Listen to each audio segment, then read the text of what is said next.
Happy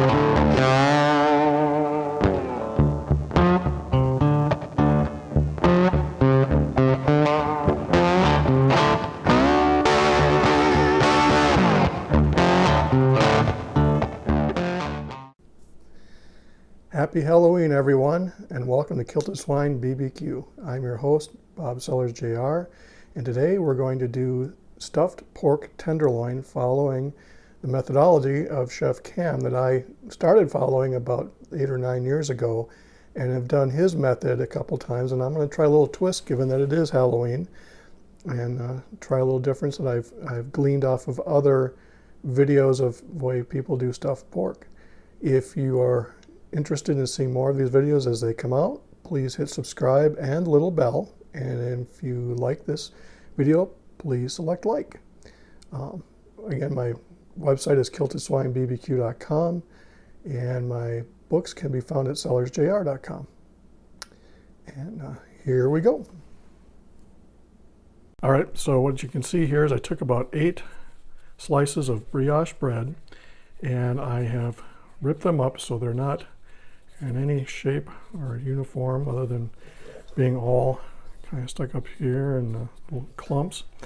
So what I'm going to do now is add in some drained diced tomatoes and get a little bit of accent in there.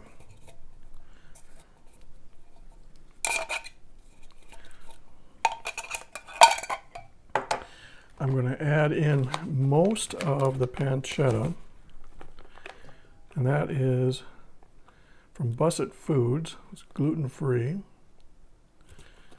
And meat within meat. I'm going to save a little bit for when I do the base of the bottom pork tenderloin. And next I'm going to add in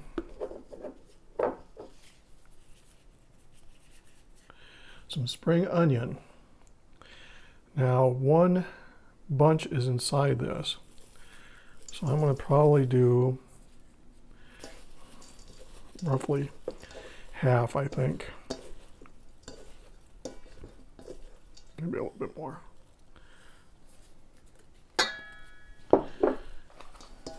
Just basically clump all this together. I thought about adding some Italian dressing, but I think that would just make it a little bit too mushy.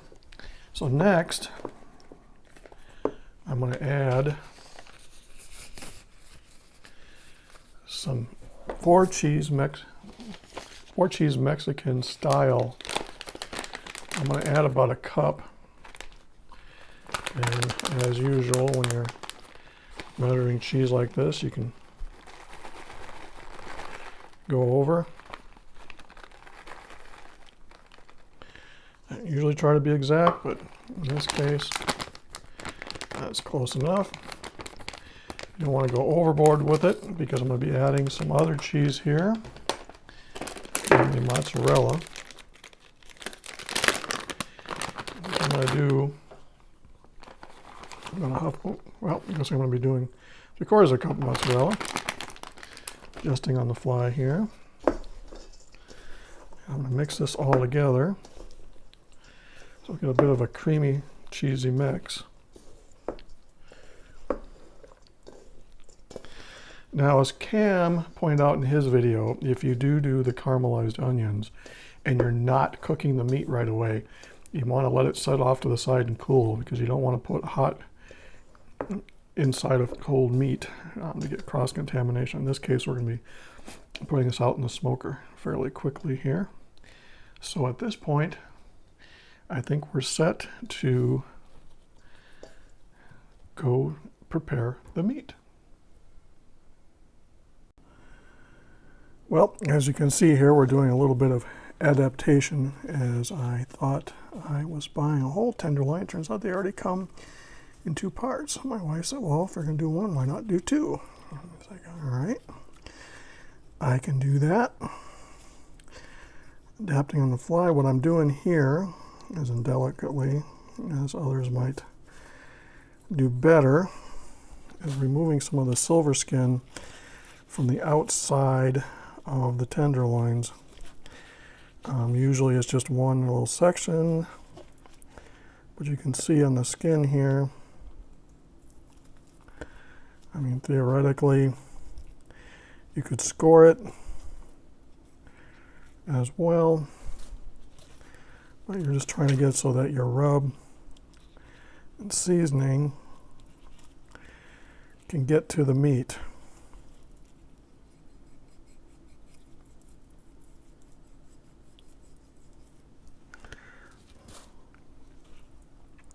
Some little pro tip: when you do buy tenderloin, you only need to buy one package, or you can freeze the other and do it on there. So I'm going to be adding some more to my stuffing I made earlier, which that's going to be fine because that way I won't have any extra stuffing and I should have just enough rather than too much.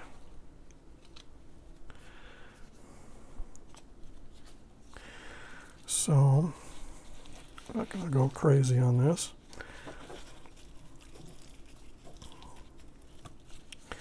But you can see some of these can get a lot of it.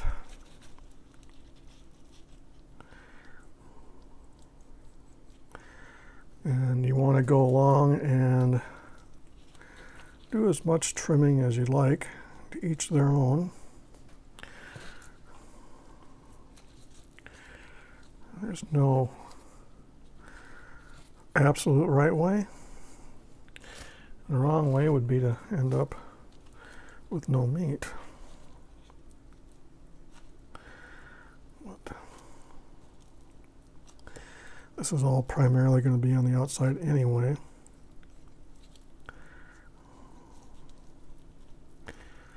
And we'll go from there.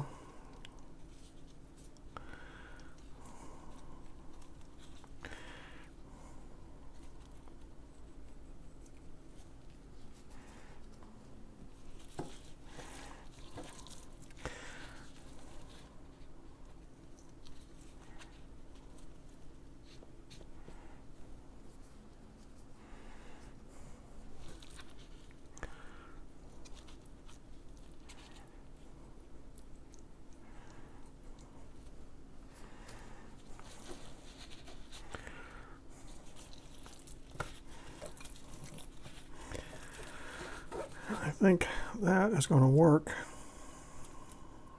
for the silver skin.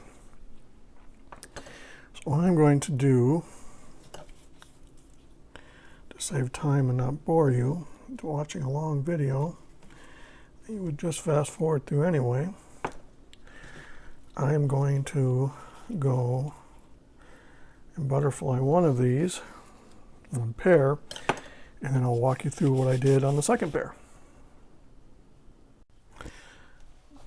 Okay, you can see a little bit. Turn the camera here. I've basically butterflied flat these two. So it means when you butterfly, you're basically making two buns out of meat. And you're going to want to have a top and bottom. Now, in order to do this, as Cam points out in his videos, you kind of just go along. You don't want to go too deep.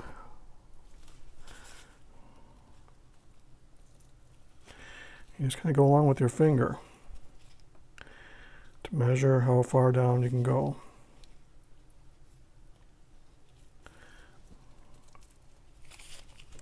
Once you have that done, you just kind of go along the same route here, and if you get something you want to trim off, you can.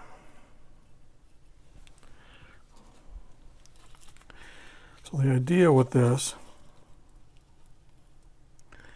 is you're laying it flat, and if you go through, it's okay. I mean, there is what is affectionately referred to in his video as a flat end and a pointy end. Now that comes in handy when you're matching the two sides up. So basically go down until they're flat. Again, there's all kinds of different ways people could do this. At any rate, what you want to do is match the pointy end to the flat end. So you run your blade down, run your fingers, kind of try to do as best you can here. If you're doing it like me, it'll become obvious which pieces are the top and which pieces are the bottom.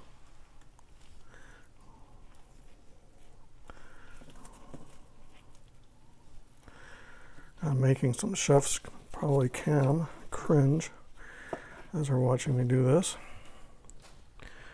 but you can come back and butterfly more as you go. I'm trying to avoid cutting yourself, which I did. Managed to cut, or avoid cutting myself, I should say. All right, so now comes the part where we will do the stuffing, and I will be back with that. All right, for those still watching here, what I'm going to do now is put on a layer of provolone along the base. One I've selected here. I'm going to fold over the edges so they're not overlapping. Kind of pre-measuring. I found that it was probably good for about 3 per.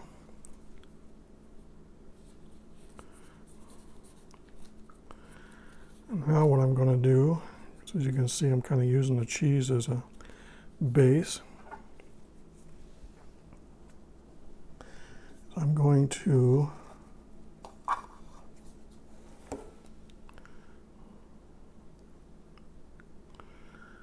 put a little bit of this Jimmy's Holy Smoke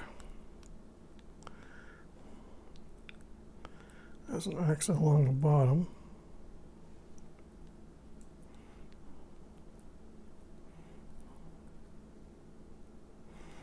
Yeah, if you make a mess with it, that's okay.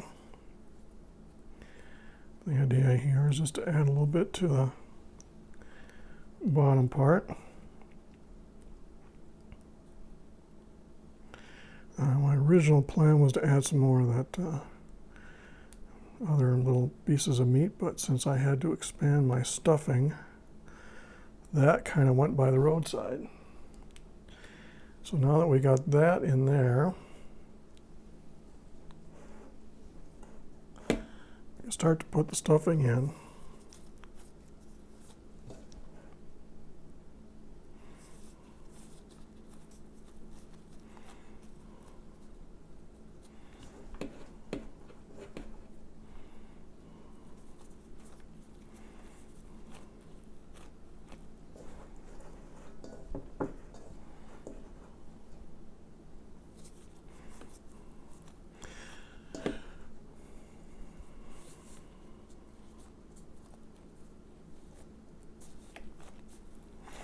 One trick someone did in a video is they put their stuffing into pulled plastic and refrigerated it so it came out more of a rounded tube, which next time I do this, I think I will do, because it has a little bit better control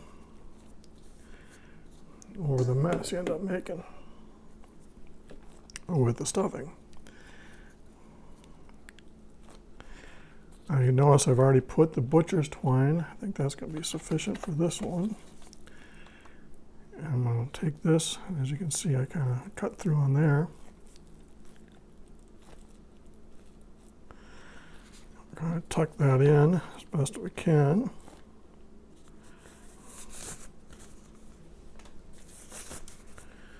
Because now we're going to start the job of tying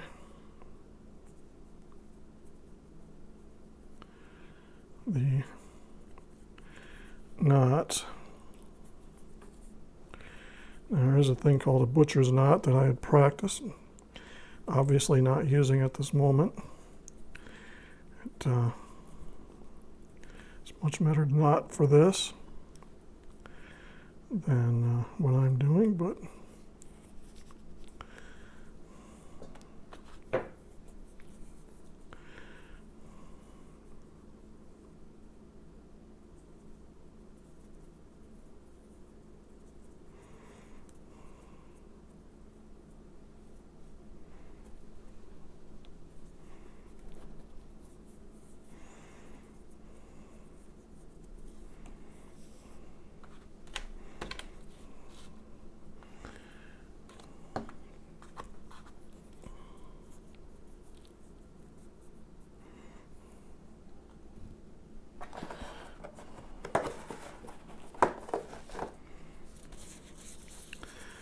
probably going to be more of a gooey mess than I want it to be, but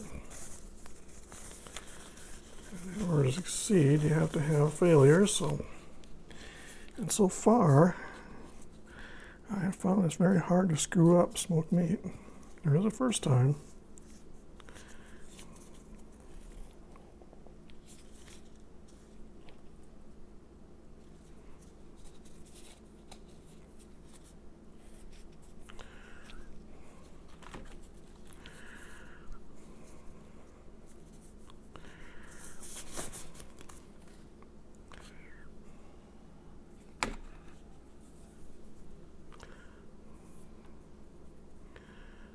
There's a lot of videos, and I've included one on my website how to do a butcher's knot. Not that it's helping me here, but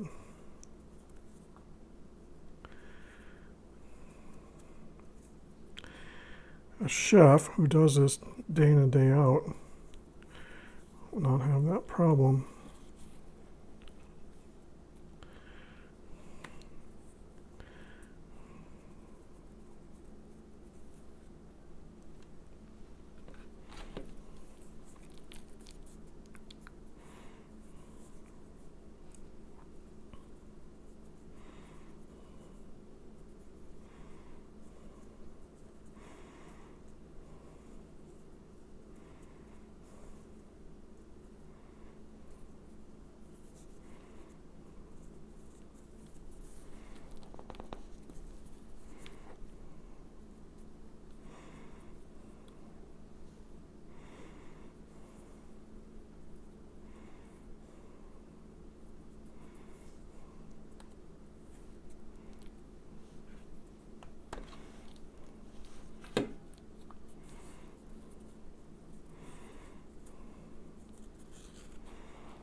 And that is going to be now. I'm going to trim the strings and I'm going to do the next one and we'll be back.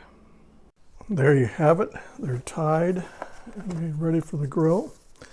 So now I'm going to add a little bit of mustard to the outside and a little bit of seasoning. You don't have to go overboard like you might for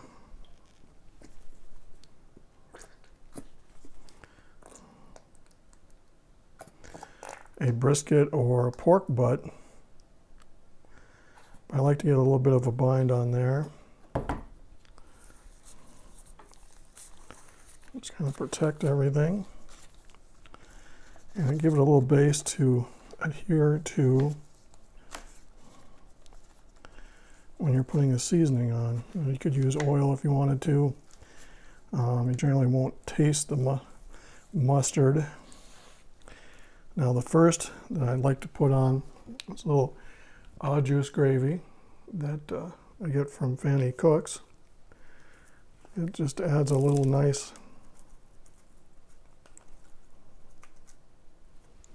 bit of flavor profile to it.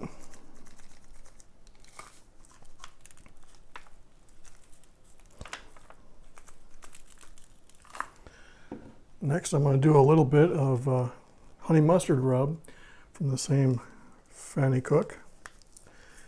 I thought that would add a little bit of nice flavor profile to it.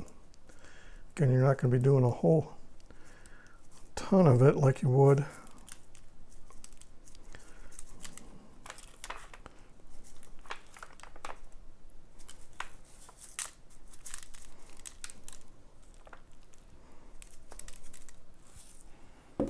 and last but not least, I'm going to do Fanny Cook's Kentucky Bourbon Barbecue Rub.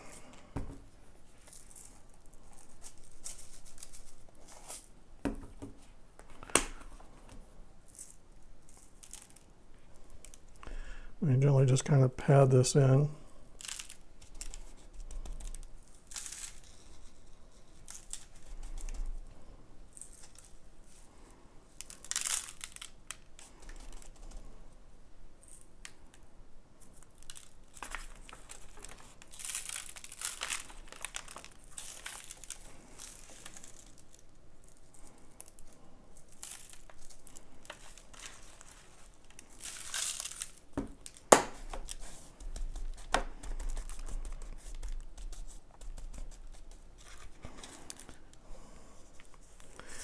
And now we're set for the grill.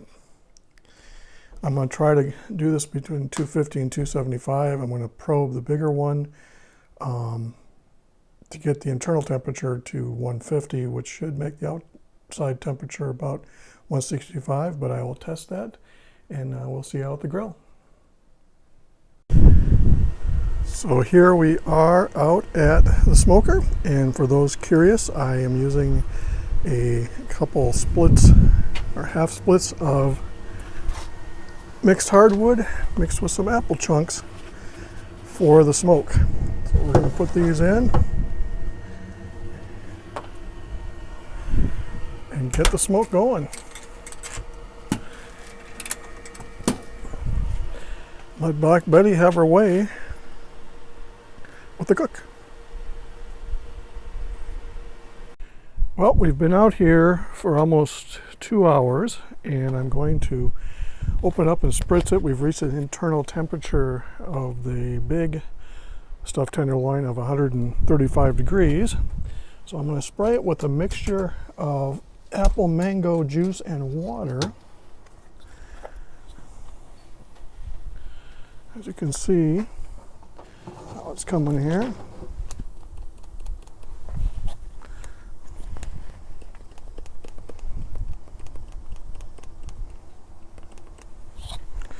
You want to make sure your sprayer, there we go.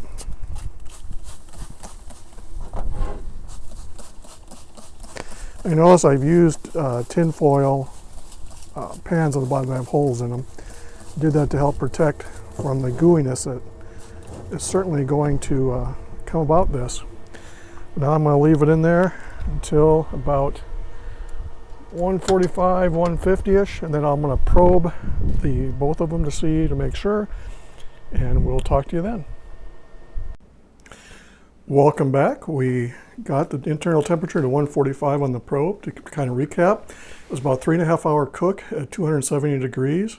I spritzed at about 2 hours with apple juice and water mixture, and once it reached 145 on the probe, I then further tested with another probe, and it got to be 150 in the smaller one and 160 in the other one. So we're going to do a test here, a cut, after I've let it rest for about 15 minutes. We're going to see how it comes out.